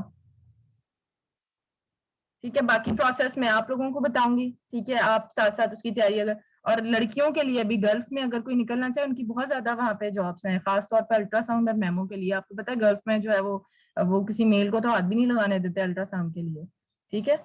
तो उसमें मैम हम लोगों को अल्ट्रासाउंड पसंद ही नहीं करते। हाँ, तो तुम लोग CT MRI NGO इन पे जाओ, इन पे पैसा बहुत है, बड़ी मोडालिटीज में पैसा बहुत है। अगर वो नहीं तो दूसरा मैं बताती हूँ कि जो एप्लीकेशन स्पेशलिस्ट की जॉब होती है ना, पाकिस्तान में तो अभी, क्योंकि मैंने इससे पहले वहां पे जॉब की हुई है, मैं as a clinical application specialist थी एक कंपनी के साथ, ठीक है। तो वो क्या करते हैं पाकिस्तान में, तो उसको जो है ना, मेरी रिसर्च थी और नई वो आई थी इलास्टोग्राफी, कि हम लोग बायोप्सी के बगैर ही जो है थ्रू इलास्टोग्राफी बिनाइन और मैलिग्नेंट लीजन को डिफरेंशिएट कर सकती। नई टेक्नोलॉजी थी मेरे लिए, एक नई चीज थी, तो मैं हमेशा नई चीजों की ग्रैब करती हूँ। तो मैंने उस पर रिसर्च की थी, और वो उस कंपनी में नई चीज आई थी उनकी मशीन्स में, अल्ट्रासाउंड की मशीन में, तो मैंने उनके साथ 2 साल काम करके जो है as a clinical application specialist, मुझे आपको बताऊं एक मजे की बात, मुझे किस तरह वहां पे हायर किया गया था। मैं इसी तरह कॉन्फ्रेंसेज में जाती होती थी, इसी कंपनी ने एक सेमिनार रखा था, और बाहर से जर्मनी से एक बंदा आया था, रोडिकर उसका नाम था, जर्मन था वो। और रोडिकर ने जो था ना, एक वहां पे सेमिनार रखा था, पाकिस्तान के जितने भी रेडियोलॉजिस्ट हैं उनको उन्होंने एक्सप्लेन करना था व्हाट इज इलास्टोग्राफी। अच्छा, मैंने क्योंकि रिसर्च की थी, तो मैं वही डॉक्टर महफूज के पास काम करती थी, तो डॉक्टर महफूज ने मुझे कहा कि उनको इनवाइट किया गया था, तो मैं, उन्होंने कहा कि बेटा तुम भी आ जाना, तुम्हें सीखने का शौक है तो तुम भी आ जाना, वैसे तो रेडियोलॉजिस्ट को सबको इन्वाइट किया है कंपनी वालों ने, तो तुम भी आ जाना, तो तुम्हारे लिए एक अच्छी चीज है, तुम पढ़ लेना। ऐसे टीचर्स अगर आपकी लाइफ में मिल जाए ना, तो आपकी लाइफ कहाँ से काम। मैं मेरे लिए एक बाकी एक हर किसी की लाइफ में एक ऐसा टीचर होता है जो जिंदगी बदल देता है, तो मेरे लिए वो सर बहुत अच्छे थे, मतलब उन्होंने मेरी एक लाइफ बदली, सोचते थे जो स्टूडेंट्स के बारे में। तो खैर मैं वहां पे गई हूँ, वो होटल जो था, कहाँ पे था वो, मेरे ख्याल से वो क्या नाम है, उस तरफ था, पता नहीं, जो भी था उधर उन्होंने रखी हुई थी, एक सेमिनार रखा हुआ था। वो रोडिकर आया, रोडिकर सारे रेडियोलॉजिस्ट बैठे हुए मशीन को, उसने सारे उसकी बता रहा, फीचर्स बता रहा, क्लिनिकली बता रहा, इलास्टोग्राफी ये होता है, वो होता है, ये होता है। फ्राइडे का डे था। अच्छा, उसके बाद क्या हुआ, जुम्मे का टाइम हुआ, सब नमाज पढ़ने चले गए, मैं वहां बैठी हुई थी, तो सब डॉक्टर्स थे वो, तो मैं कॉपी पेंसिल लेके लिख रही हूँ पॉइंट्स, और वो सारे जिस तरह पढ़ रही हूँ वहां पे। अच्छा, चले गए वो, तो जर्मन था वो बैठा, जब ब्रेक हुई तो वो ना अकेला बैठा हुआ था। मेरा दिल हुआ, पता नहीं मैं इससे पूछूं कि ये क्या डॉक्टर है, इतनी इसके पास नॉलेज है मेडिकल की, और ये क्या मतलब क्या कहते हैं इसके, ये कैसे मतलब इतने डॉक्टर्स को पढ़ा सकता है। मैंने ऐसे ही उसके पास चली गई, मैंने उससे पूछा, मैंने कहा आपकी क्या क्वालिफिकेशन है, और आप, बुढ़ा सा था वो, इतना यंग भी नहीं था, ठीक है। कहता है कि मैं मेडिकल का नहीं हूँ, बट मैं मेडिकल में आ गया हूँ। मैं पहले जो था पता नहीं कंप्यूटर में कुछ करता रहा, फिर उसके बाद मैंने मेडिकल, मतलब वो अल्ट्रासाउंड भी कंप्यूटर की सारी चीजें है ना, फिर मैंने आहिस्ता आहिस्ता एनाटमी को सीखा, इस तरह करते करते करते करते मैं जो है ना काफी साल, मुझे पता नहीं कितने साल इस फील्ड में हो गए। तो मैंने कहा आप क्या हो, कहता मैं क्लिनिकल एप्लीकेशन स्पेशलिस्ट हूँ।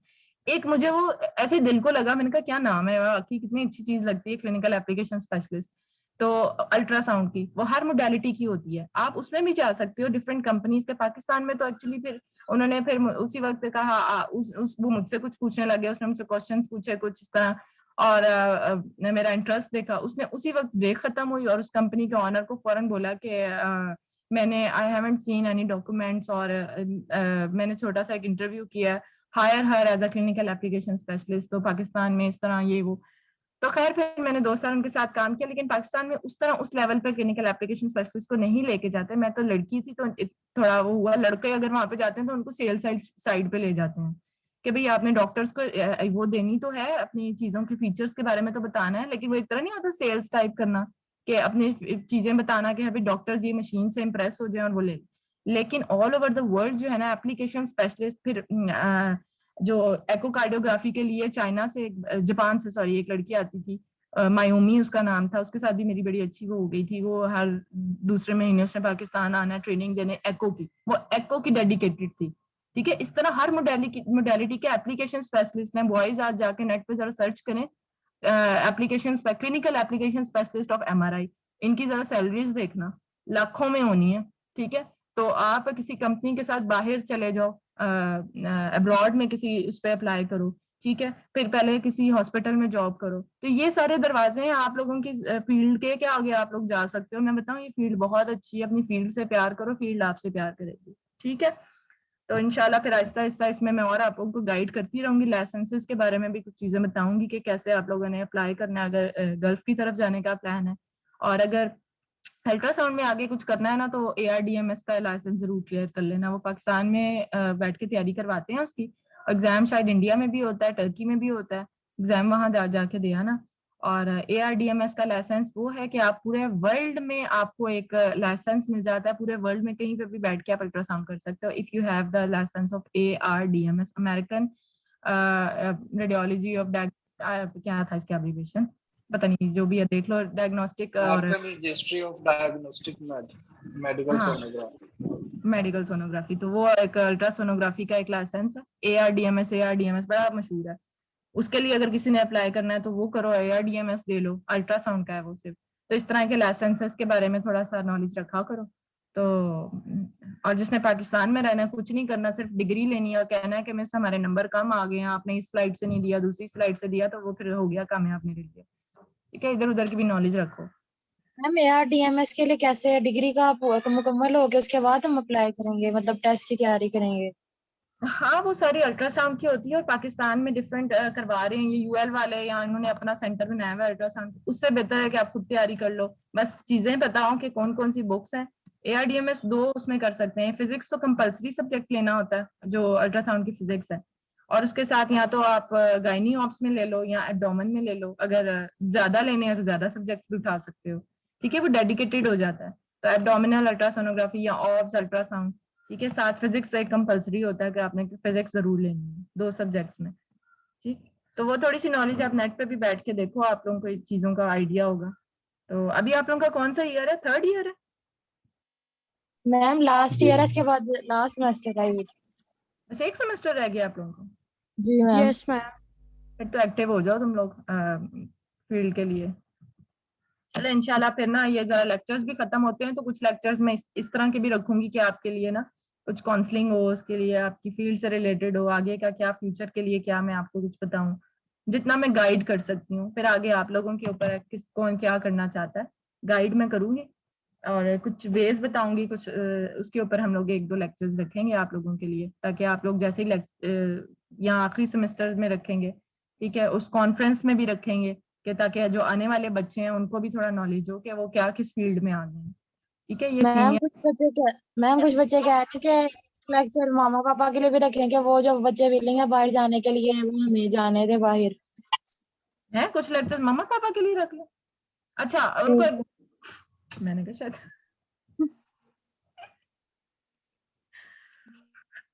मामा पापा को आप लोगों ने खुद ही बताना है। जब आप इतनी चीजें जब आप लोगों को खुद समझ आएगी ना, तो आप एक्सप्लेन करोगे उनको इन चीजों के बारे में। और लड़कियों को मैं कुछ नहीं कह सकती, मुझे पता है उनके मामा पापा उनको कभी भी नहीं घर से बाहर नहीं निकलने देता, तो अब्रॉड कहाँ जाने देंगे। लेकिन कुछ हैं जो वाकई उनके सपोर्ट करते हैं और जाते हैं बाहर उनके पेरेंट्स। लेकिन ये नहीं कि जो नहीं जाने देता है तो उनके पेरेंट्स वो ज्यादा ही कुछ पैम्पर्ड बच्चे होते हैं। मैम हमें तो मिन्नत कर रही है कि निकल जाओ घर से, कुछ कर लो। हाँ, तुम लोग और को इन तो मैं बच्चों को कहती हूँ निकल ही जाओ। घर जाने दे रहा। लड़कों को क्यों नहीं जाने दे रहे? तो साथ चलेंगे बाहर। पता नहीं इन लोगों को क्यों जाने नहीं दे रहा। हमें तो मिन्नतें कर रहे हैं कि निकल जाओ, कुछ करो कुछ करो। हाँ ना, तो लड़के सब लड़कों को मैं कहती हूँ, सारे सब लड़कों को कहते हैं घर वाले कि कुछ करो। उन्होंने ही कुछ करना है, उन्होंने ही आगे घर बनाना है, उन्होंने ही घर अपना एक यकीन करो, इतनी तुम लोग को प्राउड फील करेंगे ना पेरेंट्स जिस जगह पे तुम लोग होगे इंशाल्लाह कुछ अरसे में। फिर मुझे भी फोन करके जरूर बताना कि मिस मेरी यहाँ जॉब हो गई है, मैं यूके के इस हॉस्पिटल में बैठा हूँ। ठीक है, फोन जरूर करना, इंतजार करूंगी। इंशाल्लाह। ठीक है, इंशाल्लाह मैम। इंशाल्लाह। अल्लाह ताला आप लोगों को कामयाब करे, आप लोगों की हर में आप लोगों को कामयाब करे, जिंदगी के हर मरहले में जितने भी परेशानियां हैं उनसे आपको आराम से निकाले, और फील्ड से रिलेटेड एकेडमिकली आपको कोई मसला हो इंशाल्लाह जितनी मैं सपोर्ट कर सकूंगी, जिंदगी में कहीं जरूरत पड़े मुझे जरूर पूछना, मैं आप लोगों को सपोर्ट करूंगी। ठीक है, बाकी इंशाल्लाह नेक्स्ट लेक्चर में मिलते हैं। अल्लाह हाफिज। Okay ma'am, thank you so much. अल्लाह हाफिज मैम।